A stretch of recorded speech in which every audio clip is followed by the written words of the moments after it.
Welcome to Craftlit, the podcast for crafters who love books. My name is Heather Ordover, and I'm podcasting from where the Delaware River meets the Old York Road, New Hope, Pennsylvania. Episode 459. I saw it in the papers. This episode of Craftlit is brought to you by its listeners. Many thanks and much gratefulness to all of the listeners who have gone over to patreon.com/craftlit and pledged their support to the show. We couldn't do it without you. Thank you. Well, hello. How are you? I am recording right next to an air conditioner because it is really hot here. I hope it is not so hot where you are right now. Because it was so hot, there was no crafty chat this week. I was dripping, and that would have been bad. But that's also okay, because we have 2 chapters this week, and they are good. As you might expect, coming off of last week's very exciting Burglary and Hand of God chapters, this week is a little bit calmer. We have to set some new chess pieces into place, and do that we shall. One of the things I want to make sure I arm you with for today's chapters, chapter 84 and 85, their names are Beauchamp, that's our first chapter today, and The Journey is our second chapter today. The last chapter's name will give you a hint as to why I want to arm you with some geography. Traveling as the crow flies from Paris, France to Yanina, which we know is an important place in Aide's life.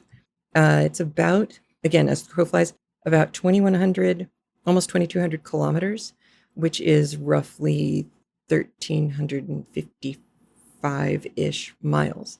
It's a long way to go. It's from France to Greece. Fastest way to get there would very likely be ocean. You'll also hear a reference to the Boromean Islands. These are Borromean. These are 3 small islands that are in Italy's Lago Maggiore, which is, it's a big lake up on the northern border of Italy. So that's where that is. A reference to Amphitrite, who is the wife of Poseidon. This is a Greek goddess-ish type person who I didn't remember learning about ever. She kind of got demoted eventually. She wasn't that important, I guess. But Poseidon's wife. Amphitrite. You will hear a reference to building an altar Deo Ignoto, Deignoto, 2 words, which you can probably figure out roughly comes out to being an altar to the unknown God. So just be listening for that. Reminder that Eugenie's friend, who plays the piano so beautifully, her name is Mademoiselle Darmilly. It's D''Armilly. So you're going to hear her referred to. A carriage that we haven't come across before is a Britzka, Britzka. This is a lightweight carriage. It can go pretty quickly. It has covered rear seats, so it would be good if you were going to be out in the elements. We're going to have a little bit more in the realm of heraldry. For our purposes, you just need to remember that gules, Gules, is that bright red color, and azure is the really beautifully rich blue color. And you might want to recall where Monte Cristo got his fortune from. The last thing I wanted to go over with you was a little bit about how long it took to get places. And from time to time, we've come across this kind of math before. But today's chapter is a little bit different because everything is being measured in leagues. So first off, roughly, a league was how far a man could walk in an hour, which came out to, again, roughly 3 miles. So if somebody can go 1 league an hour, they are going 3 miles an hour, which means that if someone could go 48 leagues in 8 hours, they would be traveling at a rate of about 6 leagues an hour, which is really crazy fast because for general travel, For a coach that carried multiple people that had 6 horses, you could expect to go about 4 miles an hour, which would be a little bit over 1 league an hour. So if you're going 6 leagues an hour on horseback, one person, even though it's still just on horseback and one person, that person is riding really, really fast and probably doing damage to the horse. That's insanely fast for this time. So just kind of keep that in mind.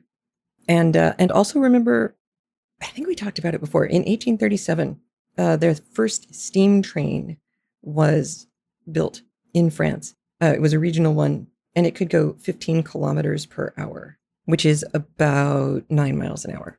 So now you have some reference points. All right, so today, like I said, fairly straightforward chapter-ishness because we're setting up chess pieces, but there is one important thing I want to talk to you about on the flip side, and then we'll be done with this week. All right, here you go with chapters 84 and 85 of The Count of Monte Cristo by Alexandre Dumas. Chapter 84. Beauchamp. The daring attempt to rob the Count was the topic of conversation throughout Paris for the next fortnight. The dying man had signed a deposition declaring Benedetto to be the assassin. The police had orders to make the strictest search for the murderer. Caderousse's knife, dark lantern, bunch of keys and clothing, excepting the waistcoat, which could not be found, were deposited at the registry. The corpse was conveyed to the morgue. The Count told everyone that this adventure had happened during his absence at Auteuil, and that he only knew what was related by the Abbé Busoni, who that evening, by mere chance, had requested to pass the night in his house, to examine some valuable books in his library. Bertuccio alone turned pale whenever Benedetto's name was mentioned in his presence, but there was no reason why anyone should notice his doing so. Villefort, being called on to prove the crime, was preparing his brief with the same ardour that he was accustomed to exercise when required to speak in criminal cases. But 3 weeks had already passed, and the most diligent search had been unsuccessful. The attempted robbery and the murder of the robber by his comrade were almost forgotten in anticipation of the approaching marriage of Mademoiselle Danglars to the Count Andrea Cavalcanti. It was expected that this wedding would shortly take place, as the young man was received at the banker's as the betrothed. Letters had been dispatched to Monsieur Cavalcanti, as the Count's father, who highly approved of the union, regretted his inability to leave Parma at that time, and promised a wedding gift of 150,000 livres.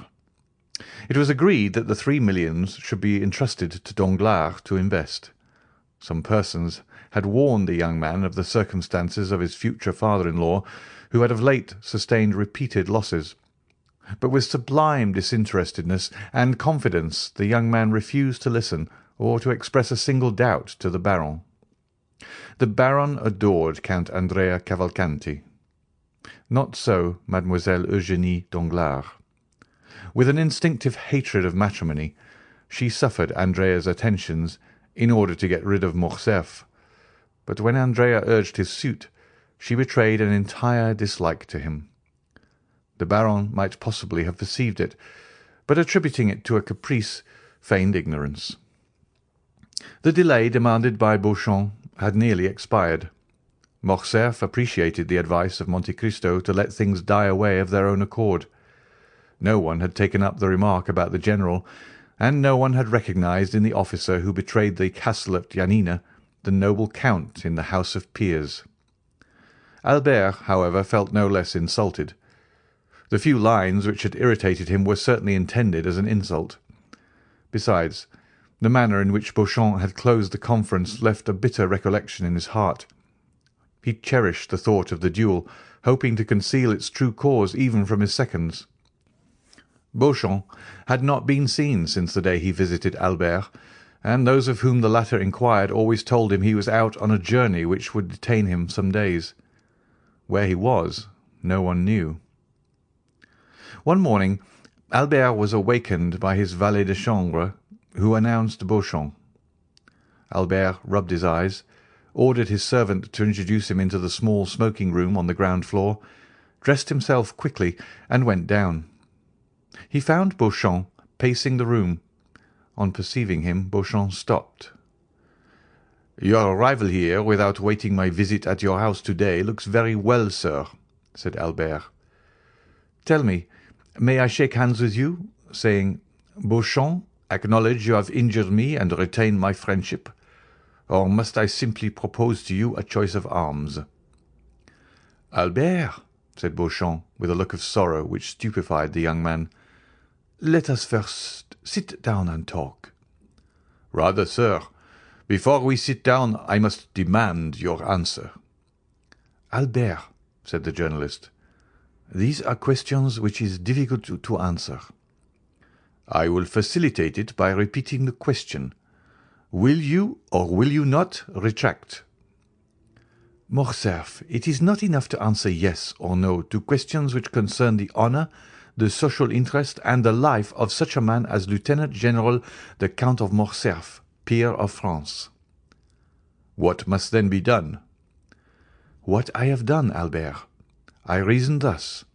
Money, time, and fatigue are nothing compared with the reputation and interests of a whole family. Probabilities will not suffice. Only facts will justify a deadly combat with a friend. If I strike with the sword, or discharge the contents of a pistol at a man with whom for 3 years I have been on terms of intimacy, I must at least know why I do so. I must meet him with a heart at ease, and that quiet conscience which a man needs when his own arm must save his life."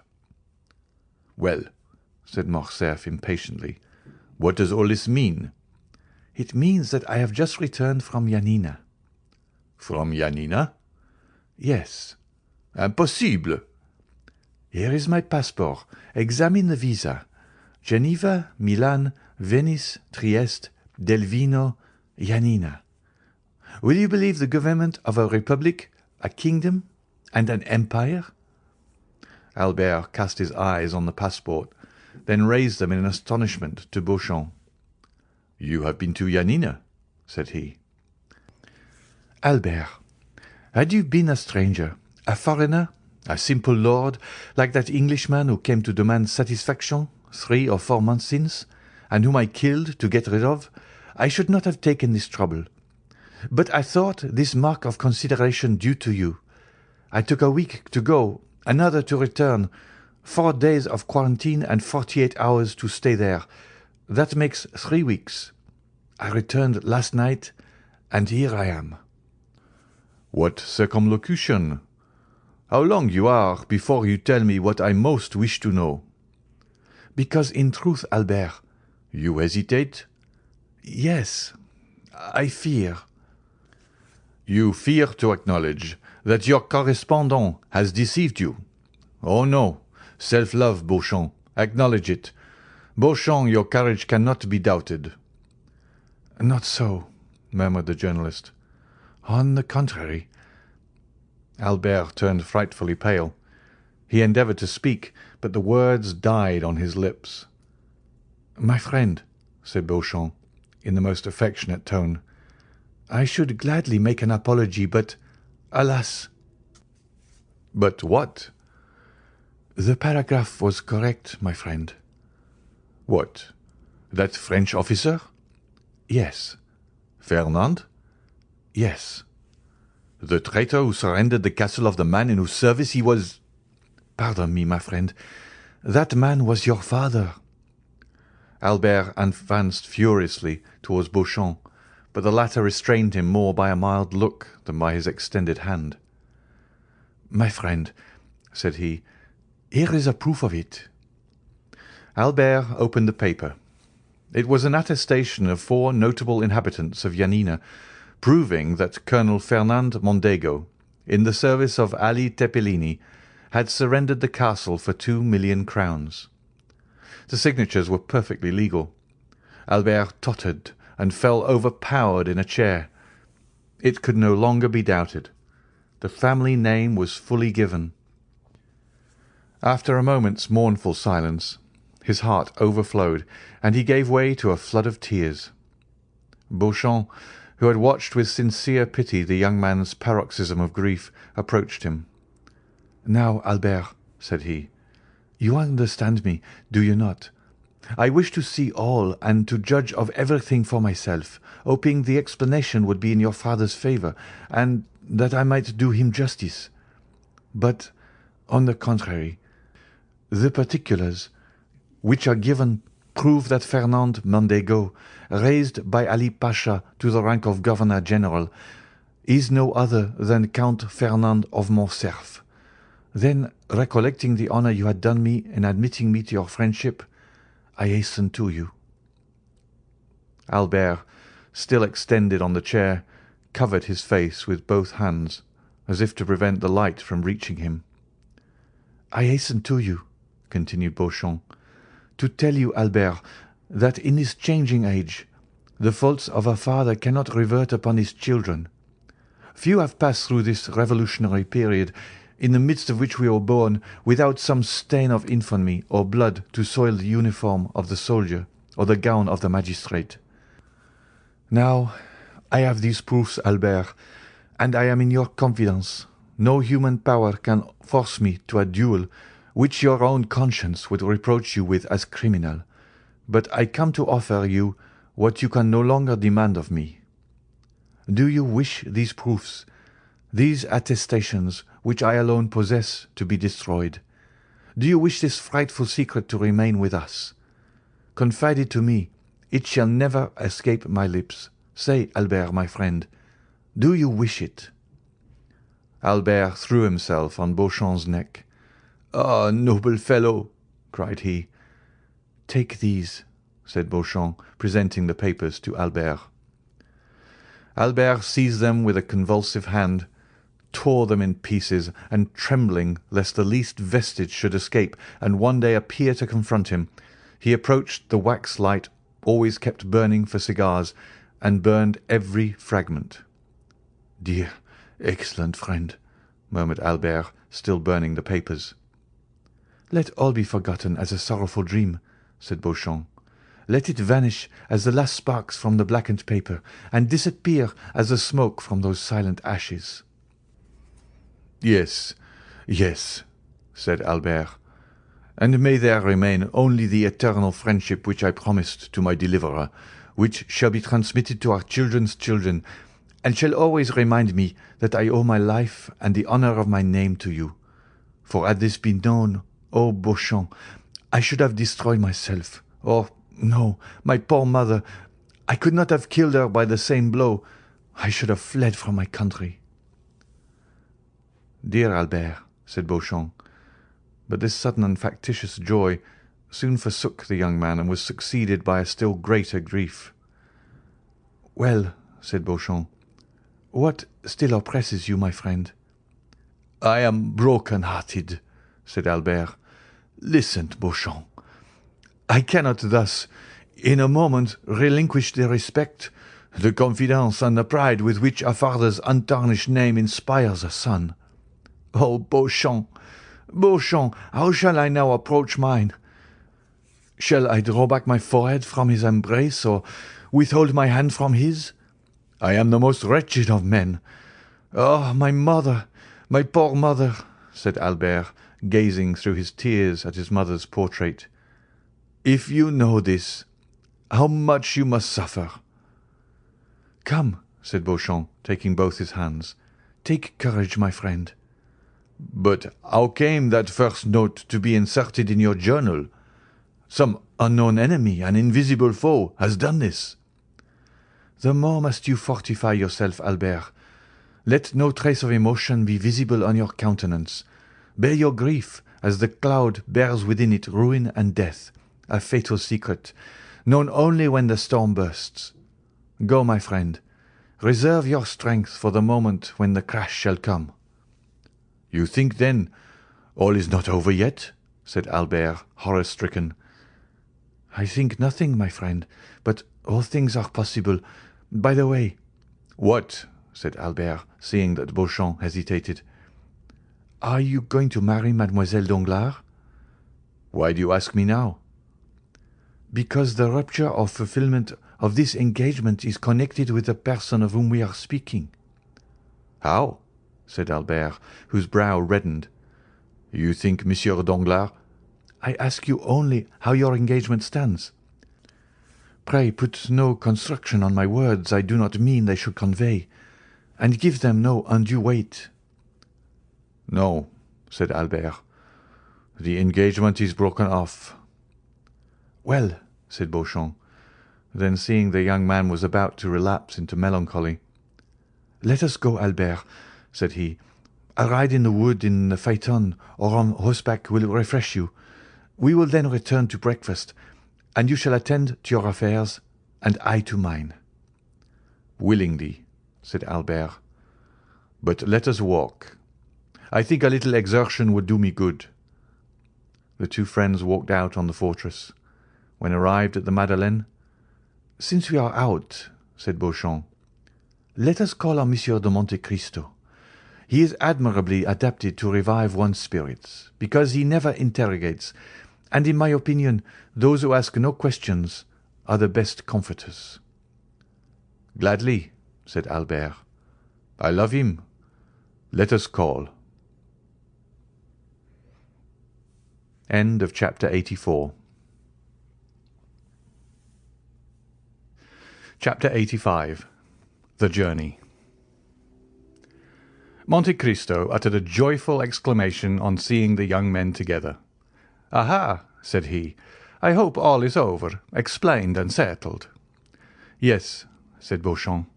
"The absurd reports have died away, and should they be renewed, I would be the first to oppose them. So let us speak no more of it." "Albert will tell you," replied the Count, "that I gave him the same advice. Look," added he, "I am finishing the most execrable morning's work." "What is it?" said Albert. "Arranging your papers, apparently." "My papers? Thank God, no. My papers are in capital order, because I have none, but Monsieur Cavalcanti's." "Monsieur Cavalcanti's?" asked Beauchamp. "Yes. Do you not know that this is a young man whom the Count is introducing?" said Morcerf. "Let us not misunderstand each other," replied Monte Cristo. "I introduce no one, and certainly not Monsieur Cavalcanti." "And who," said Albert with a forced smile, "is to marry Mademoiselle Danglars instead of me, which grieves me cruelly." "What? Cavalcanti is going to marry Mademoiselle Danglars?" asked Beauchamp. "Certainly. Do you come from the end of the world?" said Monte Cristo. "You, a journalist, the husband of renown? It is the talk of all Paris." "And you, Count, have made this match?" asked Beauchamp. "I?"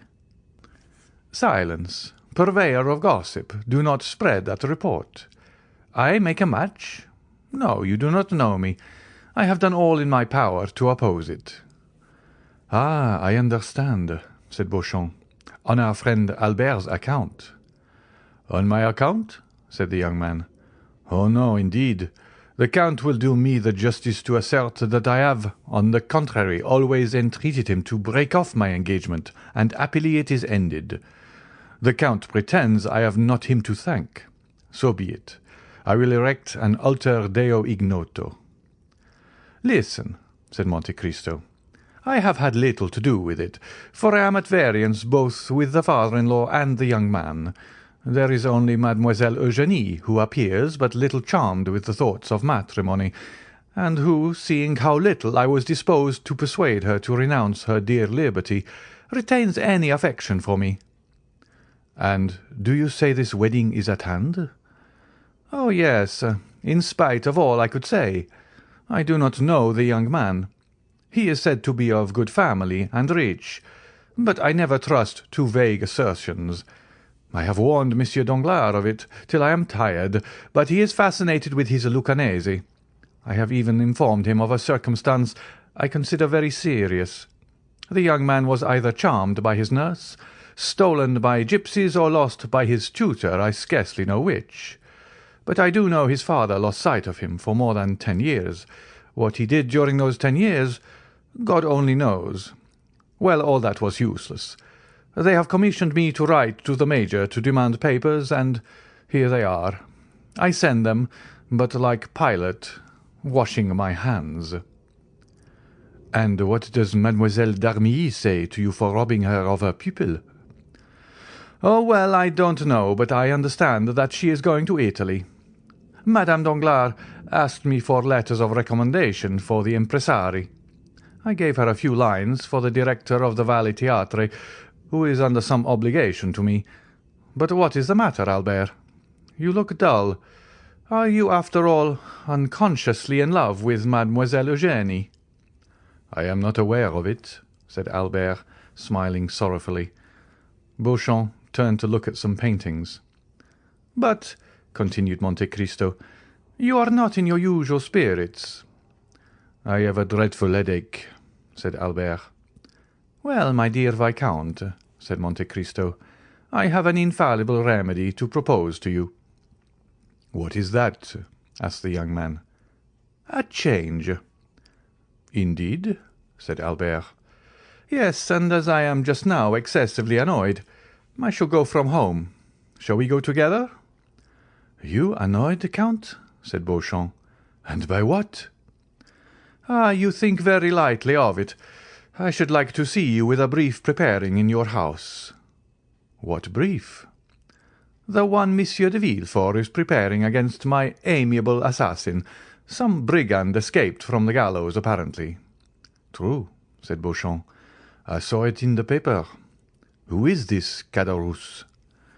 "Some provincial, it appears. Monsieur de Villefort heard of him at Marseilles, and Monsieur Danglars recollects having seen him.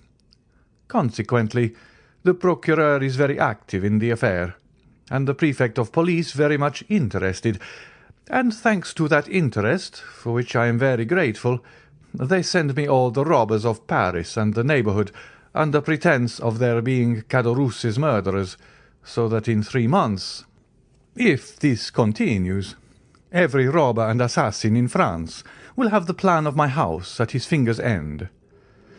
I am resolved to desert them, and go to some remote corner of the earth, and shall be happy if you will accompany me, Viscount." "Willingly." "Then it is settled." "Yes, but where?" "I have told you. Where the air is pure, where every sound soothes, where one is sure to be humbled, however proud may be his nature. I love that humiliation, I who am master of the universe, as was Augustus." "But where are you really going?" "To sea, Viscount. You know I am a sailor. I was rocked when an infant in the arms of old Ocean, and on the bosom of the beautiful Amphitrite. I have sported with the green mantle of the one and the azure robe of the other. I love the sea as a mistress, and pine if I do not often see her." "Let us go, Count." "To sea?" "Yes." "You accept my proposal?" "I do." "Well, Viscount, there will be in my courtyard this evening a good travelling Britzka with 4 post horses, in which one may rest as in a bed. Monsieur Beauchamp, it holds 4 very well. Will you accompany us?" "Thank you. I have just returned from the sea." "What? You have been to sea?" "Yes, I have just made a little excursion to the Boromean Islands." "What of that? Come with us," said Albert. "No, dear Morcerf. You know I only refuse when the thing is impossible. Besides, it is important," added he in a low tone, "that I should remain in Paris just now to watch the paper." "Ah, you are good and excellent friend," said Albert. "Yes, you are right. Watch, watch, Beauchamp, and try to discover the enemy who made this disclosure." Albert and Beauchamp parted, the last pressure of their hands expressing what their tongues could not before a stranger. "Beauchamp is a worthy fellow," said Monte Cristo when the journalist was gone. "Is he not, Albert?" "Yes, and a sincere friend. I love him devotedly. But now we are alone, although it is immaterial to me. Where are we going?" "Into Normandy, if you like." "Delightful. Shall we be quite retired?" have no society, no neighbours. Our companions will be riding horses, dogs to hunt with, and a fishing boat. Exactly what I wish for. I will apprise my mother of my intention and return to you. But shall you be allowed to go into Normandy? I may go where I please.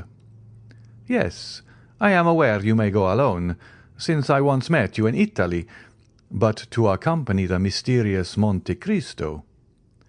You forget, Count, that I have often told you of the deep interest my mother takes in you. Woman is fickle, said Francis I.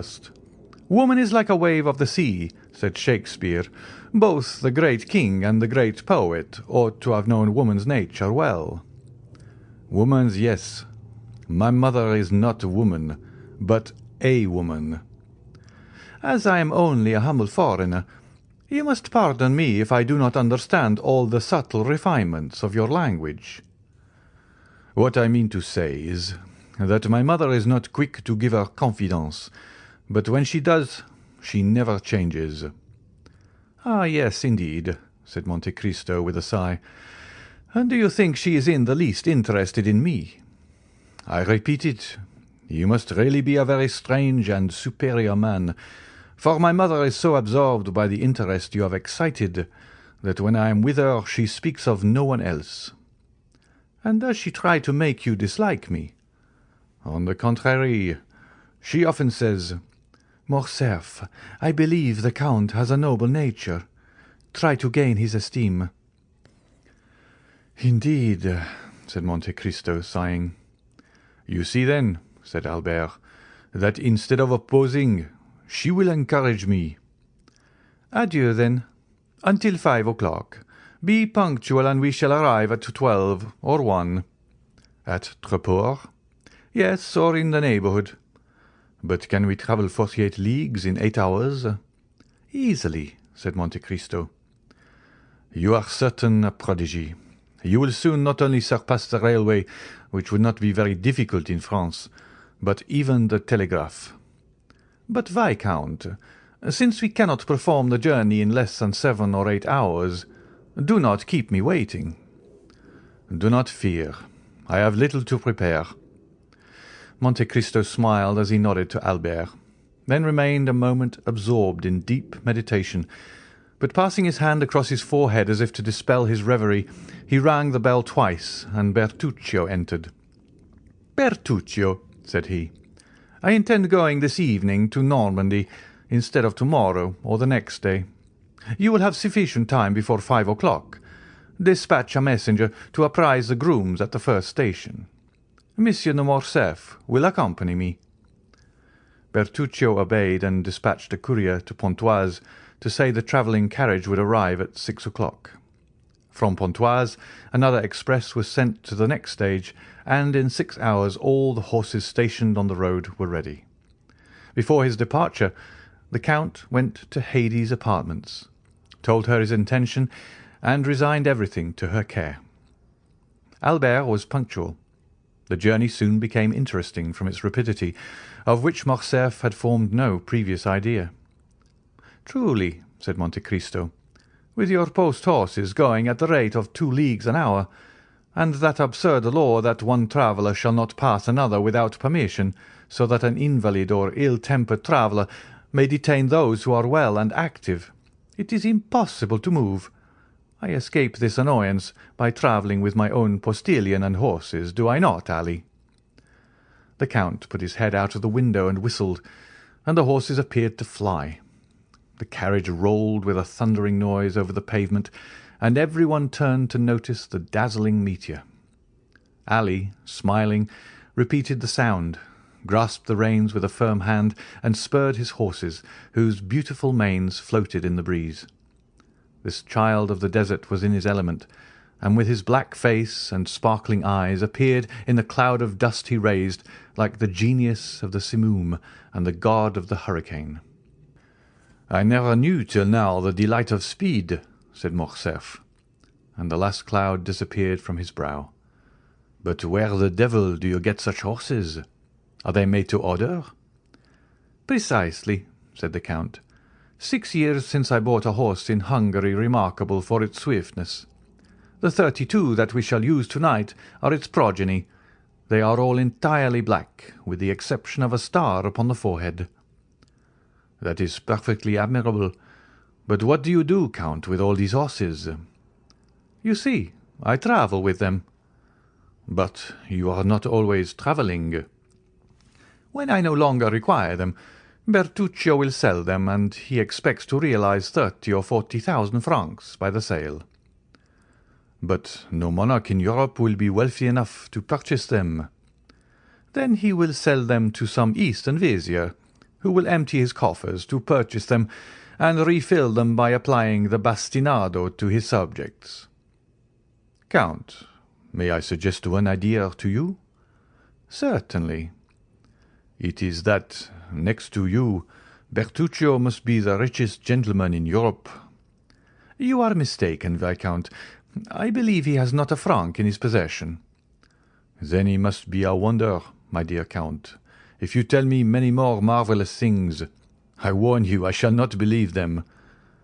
"I countenance nothing that is marvellous, Monsieur Albert. Tell me, why does a steward rob his master?" "Because I suppose it is his nature to do so, for the love of robbing." "You are mistaken.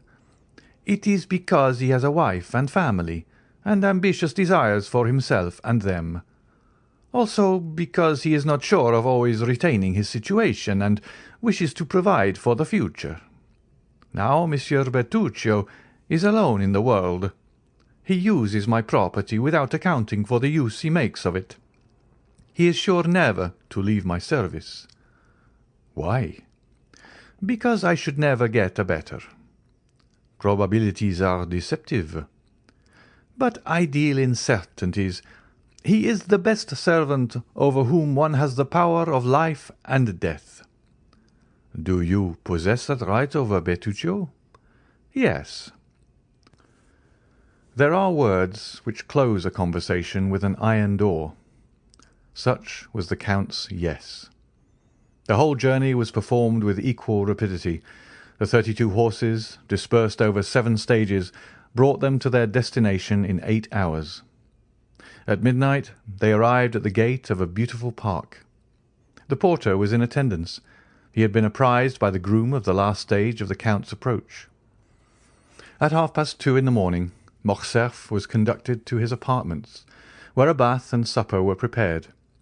The servant who had travelled at the back of the carriage waited on him. Baptistin, who rode in front, attended the Count. Albert bathed, took his supper, and went to bed. All night he was lulled by the melancholy noise of the surf. On rising, he went to his window, which opened on a terrace, having the sea in front, and at the back a pretty park bounded by a small forest. In a creek lay a little sloop with a narrow keel and high masts, bearing on its flag the Monte Cristo arms, which were a mountain on a sea azure, with a cross gules on the shield. Around the schooner lay a number of small fishing boats belonging to the fishermen of the neighbouring village, like humble subjects awaiting orders from their queen. There, as in every spot where Monte Cristo stopped, if but for 2 days, luxury abounded, and life went on with the utmost ease. Albert found in his anteroom 2 guns, with all the accoutrements for hunting, a lofty room on the ground floor containing all the ingenious instruments the English, eminent in piscatory pursuits, since they are patient and sluggish, have invented for fishing. The day passed in pursuing those exercises in which Monte Cristo excelled. They killed a dozen pheasants in the park, as many trout in the stream, dined in a summer house overlooking the ocean, and took tea in the library. Towards the evening of the 3rd day, Albert, completely exhausted with the exercise which invigorated Monte Cristo, was sleeping in an armchair near the window, while the Count was designing with his architect the plan of a conservatory in his house, when the sound of a horse at full speed on the high road made Albert look up. He was disagreeably surprised to see his own valet de chambre, whom he had not brought, that he might not inconvenience Monte Cristo. "Florentin here!" cried he, starting up. "Is my mother ill?" and he hastened to the door. Monte Cristo watched and saw him approach the valet, who drew a small sealed parcel from his pocket containing a newspaper and a letter. "From whom is this?" said he eagerly. "From Monsieur Beauchamp," replied Florentin. "Did he send you?" "Yes, sir. He sent for me to his house, gave me money for my journey, procured a horse, and made me promise not to stop till I had reached you. I have come in 15 hours. Albert opened the letter with fear, uttered a shriek on reading the first line, and seized the paper. His sight was dimmed, his legs sank under him, and he would have fallen had not Florentin supported him. "Poor young man," said Monte Cristo in a low voice. "It is then true that the sin of the father shall fall on the children to the third and fourth generation." Meanwhile Albert had revived, and continuing to read, he threw back his head, saying, "Florentin, is your horse fit to return immediately?" "It is a poor lame post-horse." "In what state was the house when you left?" "All was quiet, but on returning from Monsieur Beauchamp, I found Madame in tears. She had sent for me to know when you would return. I told her my orders from Monsieur Beauchamp. She first extended her arms to prevent me, but after a moment's reflection, 'Yes, go, Florentin,' said she, 'and may he come quickly.'" "Yes, my mother," said Albert. "I will return, and woe to the infamous wretch. But first of all I must get there." He went back to the room where he had left Monte Cristo. 5 minutes had sufficed to make a complete transformation in his appearance. His voice had become rough and hoarse. His face was furrowed with wrinkles. His eyes burned under the blue-veined lids, and he tottered like a drunken man. "Count," said he, "I thank you for your hospitality, which I would gladly have enjoyed longer, but I must return to Paris." "What has happened?" "A great misfortune, more important to me than life. Don't question me, I beg of you, but lend me a horse." "My stables are at your command, Viscount, but you will kill yourself by riding on horseback. Take a post-chaise or a carriage." "No, it would delay me, and I need the fatigue you warn me of. It will do me good." Albert reeled as if he had been shot, and fell on a chair near the door. Monte Cristo did not see this second manifestation of physical exhaustion. He was at the window calling, "Ali, a horse for Monsieur de Morcerf. Quick, he is in a hurry." These words restored Albert. He darted from the room, followed by the Count. "Thank you," cried he, throwing himself on his horse. "Return as soon as you can, Florentin. Must I use any password to procure a horse?" "Only dismount. Another will be immediately saddled." Albert hesitated a moment. "You may think my departure strange and foolish," said the young man. "You do not know how a paragraph in a newspaper may exasperate one. Read that," said he, "when I am gone, that you may not be witness of my anger." While the Count picked up the paper, he put spurs to his horse, which leapt in astonishment at such an unusual stimulus, and shot away with the rapidity of an arrow. The Count watched him with a feeling of compassion, and when he had completely disappeared, read as follows: "The French officer in the service of Ali Pasha of Yanina alluded to 3 weeks since in the Impartial, who not only surrendered the castle of Yanina, but sold his benefactor to the Turks, styled himself truly at that time Fernand, as our esteemed contemporary states.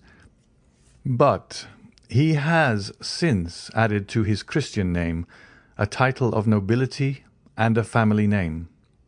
He now calls himself the Count of Morcerf, and ranks among the peers." Thus the terrible secret, which Beauchamp had so generously destroyed, appeared again like an armed phantom, and another paper, deriving its information from some malicious source, had published 2 days after Albert's departure for Normandy the few lines which had rendered the unfortunate young man almost crazy. End of chapter 85. Okay, that was a sad ending, because who must have blown the secrecy of the story. Am I wrong? Am I wrong in thinking that it had to have been exposed or re-exposed by Monte Cristo? And am I wrong to be thinking that there is at least a part of him that is feeling bad about that? It sure seems like that to me. I will reserve judgment. However, there were also moments of levity in today's chapters. Beauchamp's line, "It must be true, I saw it in the papers." Some things never change. Some jokes never go away. So there was that one, which I liked. There was also the line, "My papers are in order because I have none." Not so necessarily for Cavalcante, but the setting up of the Cavalcante story is getting more and more interesting, I think. And we see little bits and pieces of it here and there. I also thought it was funny that Dumas wrote down that Albert dressed himself quickly, because that clearly indicates that he is so not a woman. If you didn't see the video that was on the Facebook group, I will post it to our show notes for episode 459. So it'll be craftlit.com/459. It's a video on getting dressed. And it makes it very, very clear that back in this time period, even for fairly simple women's clothing, somebody who has enough money to have a servant who's helping them get dressed, but still not necessarily like foofy fancy stuff that you'd see in Outlander in the Paris episodes, it took a long time to get dressed. So Albert doing it fast, so not a woman. I also thought it was very interesting the way that the Count talks about having the power of life or death over his people, specifically in this case, Bertuccio. Because we like Bertuccio. You can't help but like Bertuccio. And to hear that kind of sinister attitude coming from the Count when it's referring to Bertuccio is kind of hard to hear. But there was a lot that was kind of hard to hear in today's chapters. The one that struck me the most was when Albert is falling apart and the Count sounds sad and then says, "The sins of the father will be visited on the son to 3 or 4 generations." And when I was in theater school, we read Ibsen's play Ghosts, which very directly deals with this idea, very directly and horribly deals with this concept, because a father had done some things he probably shouldn't have done and got syphilis, which he then passed on to his wife, and then they have an adult son. So you can take it from there. However, used in this situation, I was kind of uncomfortable with it. So I went and I started doing some research. There are a number of places in the Bible where this idea, the sins of the father will be visited upon the son, it pops up in several places. They are really uniquely different places if you look at the verse in context. One of them is when the Israelites, the stiff-necked Israelites, are out of Egypt. They're trying to get to the promised land. They are whining and complaining all the time. And Moses takes off, and poor Aaron is left there trying to control these people who won't shut up. They're so annoying. And God gets a little ticked off. And this is where the people who managed to get out of Egypt are more or less cursed to wander around in the desert for as many days as they've been out of Egypt. So they've been out of Egypt for 40 days. They couldn't even handle that much freedom. And so now every day they're going to stay 1 extra year wandering in the desert. That is the first time that this concept of the sins of the fathers are visited upon the sons. Very specifically, or it's indicated rather specifically, and this goes back to Talmud that I went and looked up, where you have rabbis conversing about the text of the Torah, the biblical text, over thousands of years. There's commentary stretching back thousands of years. And so over time, you can see a rabbi from like 700 argue with a rabbi from 120, and a rabbi from 1560 arguing with them. And you get this really wonderful kind of back and forth, kind of taking the text as part of a larger whole, part of a larger conversation about good and bad and morality and immorality. And this one, the way that it is parsed is that it would be wrong and incorrect to punish a child for what the parents did if the child is actively trying not to make the same mistake. In the case of the people that Moses was leading, the kids evidently couldn't stop whining and complaining either. And God knew that was coming. So he was going to keep them out of the promised land until the generation of whiners died off. And their children had grown up enough that they had children, and those children aren't going to have the same problems. So it's like cleaning house in this case. Get rid of the people who can't handle their own freedom and start the country with a group of people who not only can handle their freedom, but have been handling their freedom since they were born and are capable of being responsible for that freedom. This connects, I think, in an interesting way to the Hebrew translation, or the translation from Hebrew, of the "don't take the Lord's name in vain," not meaning don't say, gosh darn it, only using God, but that what it's really talking about is don't use God's name to justify what you're doing, good or bad. It's you doing it. So in the case of the sins of the fathers, the way it was explained on one of the Talmudic pages that I saw was, people like to blame their behavior. Adult people like to blame their behavior on other people. Well, I was raised badly, so I can't be expected to fill in the blank, hold a job or whatever. Or one of the ones that we've talked about at home with the kids, I have a learning disability. I have ADD or ADHD or severe dyslexia or dysgraphia, or you name it. I have this disability, and therefore I can't be expected to try/work at school, learning a job, something, instead of the more proactive, probably the more beneficial attitude, which would be, even though I have these challenges in front of me and behind me, because this is how I started, I am going to do everything I can to overcome the challenges and maybe find a way to make them work for your advantage. And that would be an indication of, now the child is not being punished for whatever it was the parents may or may not have done to put the kid in this position. So when Monte Cristo is saying the sins of the father are visited upon the son, I feel rather vindicated in saying, no, they're not. This is just mean, because Albert is nothing like his father.